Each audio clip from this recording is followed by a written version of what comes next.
আমার যখন 22-24 বছর বয়সে তখন নানা দেশ বেড়ানোর একটা কাজে জুটে গেল আমার অদৃষ্টে। তখন আমি দৈব ওষুধের মাদুলি বিক্রি করে বেরোতুম। চুচড়ুর শশীশ কবিরাজের তরফ থেকে মাইনে উড়াহা খরচ পেতুম। অল্প বয়সের প্রথম চাকরি খুব উৎসাহের সঙ্গেই করতুম। আমাকে কাপড় চাপড় পরতে হতো সাধু সাত্ত্বিক বামুনের মতো। ওটা ছিল ব্যবসায়ীর অঙ্গ। গিরিমাটির রঙে ছেপানোর কাপড় পরনে, পায়ে ক্যাম্বিসের জুতো, গলায় মালা, হাতে থাকতো একটা ক্যাম্বিসের ব্যাগ, তারই মধ্যে মাদুলি ও অন্যান্য ওষুধ থাকত। বছর 3 সেই চাকরি করি, তারপর শরীর সইল না বলে ছেড়ে দিলাম। একবার যাচ্ছি বর্ধমান জেলার মেমারি স্টেশন থেকে মাখমপুর বলে একটি গ্রামে। এটা মাদুলি বিক্রির জন্যে নয়, মাখমপুর শশীশ কবিরাজের শ্বশুর বাড়ি। সেখানকার জমিদার ওয়ারিসিন দাঁড়িয়েছিলেন শশীশবাবু। শ্বশুরের ছেলেপিলে না থাকায় আমাকে পাঠিয়েছিলেন পৌষ কিস্তির সময় জমি জমার খাজনা যতটা পারি আদায় করে আনতে। কিন্তু তাহলেও পরনে আমার গেরুয়া কাপড়, হাতে মাদুলি ও ওষুধ ভরা ক্যাম্বিজের ব্যাগ ইত্যাদি সবই ছিল। যদি পথঘাটে কিছু বিক্রি হয়ে যায়, কমিশনটা তো আমি পাবো। কখনোই এই অঞ্চলে হয়ে যায়নি। মেমারি স্টেশনে নেমে বেলা 2টোর সময় হাঁটছি তো বটেই, চলেই যাচ্ছি, পথ আর ফুরোয় না। এক জায়গায় একটি ছোট বাজার পড়লো, সেখানে কিছু খেয়ে নিয়ে আবার পথ হাঁটি। গ্রামে ওষুধ বিক্রি করি, বেশ কিছু রোজগারও করা গেল। দেরি হলো বিশেষ করে সেজন্যই। আর একটা বাজার পড়লো, সেখানে দোকানদারের কাছে শুনলাম আমার গন্তব্যস্থানে পৌঁছতে অন্তত রাত 9টা বাজবে। কিন্তু সকলেই বললে সন্ধ্যার পরে আগে গিয়ে আর পথ হাঁটবেন না ঠাকুরমশাই, এইসব দেশে ফাঁসুরে ডাকতের বড় ভয়, বিদেশি দেখলে মেরে ধরে যথাসাধ্য কেড়ে নেয়। প্রায় বনের ধারে বড় বড় মাঠের মধ্যে ঘাপটি মেরে বসে থাকে। সাবধান, একটা দিঘি পড়বে মাঠের মধ্যে ক্রোশ 3 দূরে। জায়গাটা ভালো নয়। বড় বড় মাঠের উপর দিয়ে রাস্তা। সন্ধ্যা প্রায় হয়। এমন সময় দূরে একটি তাল গাছ ঘেরা দিঘি দেখা গেল। আমার বুক টিপ টিপ করে উঠল। দিঘির এ পাশে সঞ্জয়পুর বলে একটি গ্রাম, সেখানে রাত্রের জন্য আশ্রয় নেওয়ার কথা বাজারে বলে দিয়েছিল। কিন্তু সন্ধ্যা তো হয়ে গেল তাল দিঘির এদিকেই, অন্ধকার হবার দেরি নেই। কোথায় বা সঞ্জয়পুর, কোথায় বা কি? মনে ভারী ভয় হলো। কি করি এখন? সঙ্গে মাদুলি ও ওষুধ বিক্রির দরুন অনেক টাকা। পরক্ষণেই ভাবলুম, কিছু না পারি দৌড়াতে তো পারবো, না হয় ব্যাগটাই যাবে, প্রাণ তো বাঁচবে। ভয়ে ভয়ে দিঘির কাছাকাছি তো এলুম। বড় সেকেলে দিঘি, খুব উঁচু পাড়ের দুধারে বড় বড় তাল গাছের সারি, তার ওই ধারে দিয়ে রাস্তা। দিঘির পাড়ে কিন্তু লোকজনের সম্পর্ক নেই। যে ভয় করেছিলাম দেখলুম সবই ভুয়ো। মানুষ মিথ্যে যে কেন এরকম ভয় দেখায়। প্রকাণ্ড দিঘিটার পাড় ঘুরিয়ে এমন তালবনের সারি ও দিঘির উঁচু পাড়কে পেছনে ফেলেছি। সামনে দেখি ফাঁকা মাঠের মধ্যে দূরে একটা গ্রাম লিলি করছে। নিশ্চয় এটা সেই সঞ্জয়পুর। বাঁচা গেল বাবা। কি ভয়টায় দেখিয়েছিল লোকে। দিব্যি ফাঁকা মাঠ, কাছে লোকের বসতি, গায়ের গরু বাছুর চড়ছে মাঠে। কেন এইসব জায়গা বিপদ থাকবে? আমি এইরকম ভাবছি, এমন সময় তালপুকুরের ওদিকের পাড়ের আড়ালে যে পথটা, সেই পথ দিয়ে বেয়ে একজন বৃদ্ধকে আমার দিকে আসতে দেখলাম। বৃদ্ধ বেশ বলিষ্ঠ গড়নের, এ বয়সেও মাংসপেশি বেশ সবল, গলায় রুদ্রাক্ষের মালা, হাতে ছোট একটা লাঠি। বৃদ্ধ আমায় বলল, ঠাকুরমশাই কোথায় যাবেন? যাব মাখমপুর। মাখমপুর? সে যে এখনো 3 ক্রোশ পথ। কাদের বাড়ি যাবেন? শশীশ কবিরাজের বাড়ি। ঠাকুরমশাই? ঠাকুরমশাই কি কবিরাজ মশাইয়ের গোমস্ত? গোমস্ত নয়, তবে যাচ্ছি জমি জমার কাজে বটে। এ অঞ্চলে আর কাউকে চিনেন? মশায়ের নিজের বাড়ি কোথায়? আমি এদিকে কখনো আসিনি, কাউকে চিনি নে। মাখমপুরেও নতুন যাচ্ছি, সেখানেও কেউ তাহলে আপনাকে চেনে না? না, কে চিনবে?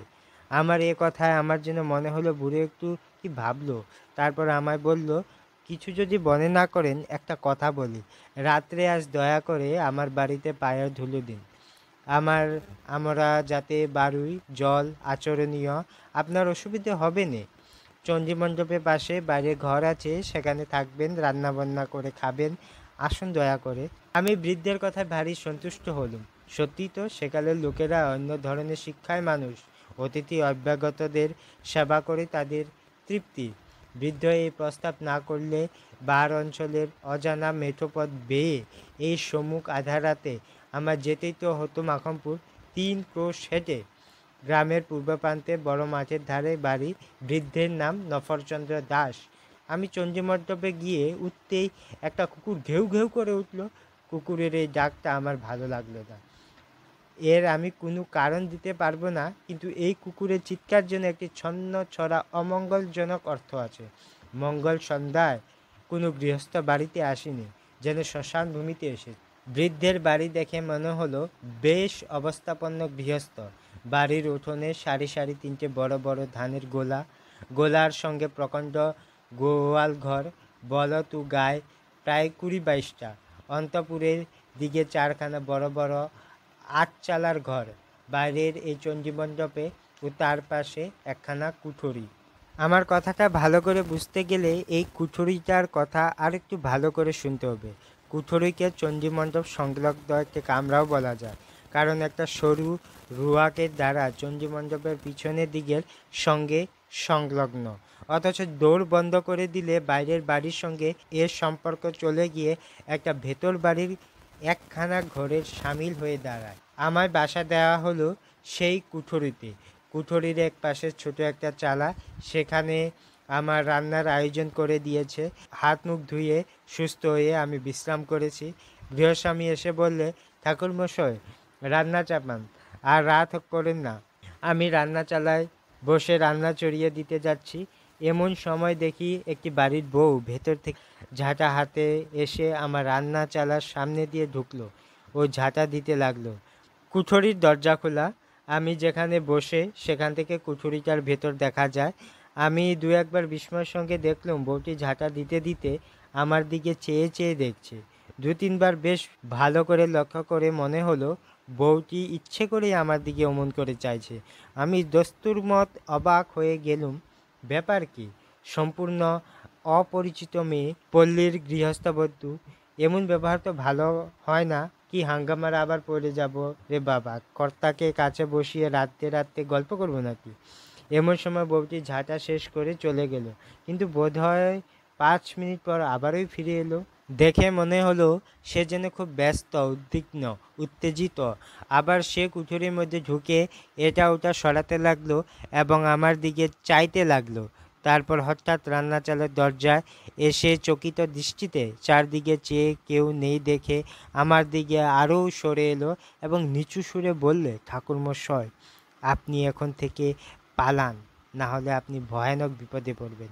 এরা ফাঁসুরে ডাকাত, রাতে আপনাকে মেরে ফেলবে। বলেই চট করে বাড়ির মধ্যে চলে গেল। শুনে তো আমি আর স্বস্তি নেই, আমার খুন্তি হাতেই রইল। সমস্ত শরীর দিয়ে যেন বিদ্যুৎ খেয়ে গেল, আর সারা হাত পা অবশ ও ঝিমঝিম করতে লাগলো।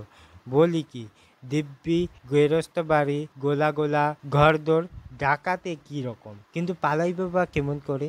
এখন বেশ রাত হয়েছে, সামনে চণ্ডীমণ্ডপের বৃদ্ধ বসে লোকজনকে সঙ্গে কথা কইছে। ওখানে দিয়ে যেতে গেলেই তো সন্দেহ করবে। কাঠের মতো আড়ষ্ট হয়েও গিয়েছে একেবারে, হাতে পায়ে জোর নেই, কিছু ভাবারও শক্তি লোপ পেয়েছে। মিনিট 5 এমনি ভেবে কাটিয়া গেল। এমন সময় দেখি সেই বউটি আবার কি একটা কাজে কুঠুরির মধ্যে ঢুকে গেল। খোলা দরজা দিয়ে আমার দিকে চেয়ে দাঁড়িয়ে রইল। মেয়েটির কথা বলবার পূর্বেই আমি বললুম, তুমি যে হও, তুমি পরম দয়াময়ী, বলে দাও কোন পথে কিভাবে পালাবো? বউটি চাপা গলায় বলল, সেজন্যই এলুম, সবে দেখে এলুম পালাবার পথ নেই, ওরা ঘাঁটি আগলে রেখেছে। আমি বললুম, তবে উপায়? মেয়েটি বললে, একটি মাত্র উপায় আছে, তাও আমি ভেবে এসেছি। আমি এ বাড়িতে আর ব্রহ্মহত্যা হতে দেব না। অনেক সহ্য করেছি, আর করব না। দাঁড়ান ঠাকুরমশাই, আর একবার বাড়ির মধ্যে থেকে আসি, নইলে সন্দেহ করবে। মিনিট 5 পরে বউটি আবার এলো, চকিত দৃষ্টিতে চারিদিকে চেয়ে বললে, শুনুন আমার উপায়, এ কথাটা মনে রাখুন। মনে যদি রাখতে পারেন তবে বাঁচতে পারবে। আমার নাম বামা, আমি এ বাড়ির মেজ বউ। আমার বাপের বাড়ির গ্রামের নাম কুসুমপুর, জেলা বর্ধমান, থানা রায়না। আমার বাপের নাম হরিদাস মজুমদার, জ্যাঠামশাইয়ের নাম পাঁচকির মজুমদার। আমরা 2 বোন। আমার দিদির নাম কান্তমণি, বিয়ে হয়েছে সামন্তপুর, তেওটা, বর্ধমান জেলা। শ্বশুরের নাম দুর্লভ দাস, সবাই যাতে বারুই। আমার বাবার জ্যাঠামশাইয়ের সব বেঁচে আছেন, কিন্তু মা নেই। আমার তখন বুদ্ধির লুপ পেতে বসেছে, যা বলে মেয়েটি তাই করে যাই, এতে কি হবে। বউটি কিন্তু এক একবার বাড়ির মধ্যে যায়, আবার অল্প 2 মিনিটের জন্য ফিরে এসে আমায় তালিম দিয়ে যায়।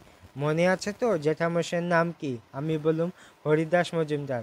না না, পাঁচকালী মজুমদার, বাবার নাম হরিদাস মজুমদার। আমার দিদির নাম কি? শ্বশুরবাড়ি কোন গায়ে? খান্তমানি। শ্বশুরবাড়ি হলো শ্বশুরবাড়ি। আপনি সব মাটি করলেন দেখছি। সামন্তপুর তেওটা বলুন।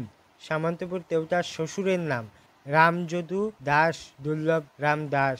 অবশেষে মিনিট 10-12-এর মধ্যে আমার কাছে সব পরিষ্কার হয়ে গেছে। বউটি বললে, রান্না খাওয়া করে নিন ঠাকুরমশাই, কোনো ভয় করবেন না। বাপের বাড়ির নাম যখন জানা হয়ে গেছে তখন আপনাকে বাঁচাতে পেরেছি। এখন শুনুন, খাওয়া দাওয়া পরে শ্বশুর মশার কাছে আমার বাপের বাড়ির পরিচয় দিয়ে বলবেন আপনি তাদের গুরুবংশ। আমার নাম বললে জিজ্ঞেস করবেন আমার বিয়ে হয়েছে কোথায় জানো কি। গলা যেন কাঁপে না, কোনোরকম সন্দেহ যেন না হয়। আমি চললুম, আবার আসবো আপনি শ্বশুরকে বলবার পরে, কিন্তু দেরি করবেন না বেশি। বিপদ কখনোই বলা তো যায় না। রান্না খাওয়া শেষ করে, তাহলে রান্না খাওয়া শেষ না করলেও তো সন্দেহ করতে পারে। রান্না খাওয়াই করতেই হলো। রাত্রে অন্ধকারে তখন বেশ ঘন হয়ে এসেছে। রাত আন্দাজ 10টা কম নয়। আহারাদির পর নিজের কুঠুরিতে বসেছি, আর আমার মনে হচ্ছে এ বাড়ি সবাই যেন খাড়ায় রামদাতে শান দিচ্ছে আমার গলাটি কাটবার জন্য। এ সময় গৃহস্বামী স্বয়ং আমার জন্য পান নিয়ে এলো। বলল, কি ঠাকুরমশাই, আহারাদি হলো?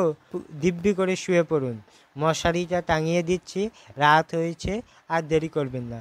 আমি বললুম, হ্যাঁ একটা কথা বলি, আমাদের এক মন্ত্রশিষ্য, বাড়ি কুসুমপুর, থানা রায়না, নাম পাঁচকারি, হরিদাস মজুমদার, তার একটি মেয়ের নাম বামা, এদিকেই কোথায় বিয়ে হয়েছে।